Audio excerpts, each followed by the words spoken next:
বিশালগড় এলাকায় দিন দিন বৃদ্ধি পাচ্ছে চুরির ঘটনা। শনিবার রাতে বিশালগড় থানাধীন আমবাগান সুবল সাহা চৌমোহনীস্থিত স্বজন দেবনাথের টিফিনের দোকানে চোরের দল হানা দিয়ে সকাল থেকে গ্যাসের সিলিন্ডার নিয়ে পালিয়ে যায়।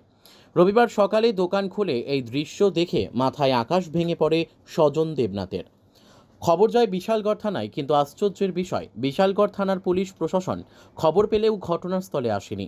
এই ধরনের চুরির ঘটনা প্রশাসন শক্ত হাতে দমন না করলে আগামী দিনে চোরের উপদ্রব আরও বৃদ্ধি পাবে বলে ধারণা করছে এলাকাবাসী।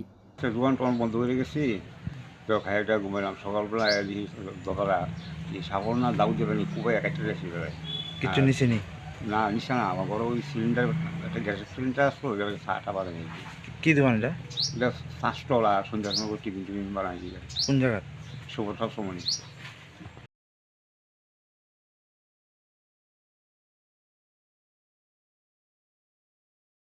Bureau report, news tele Bharat.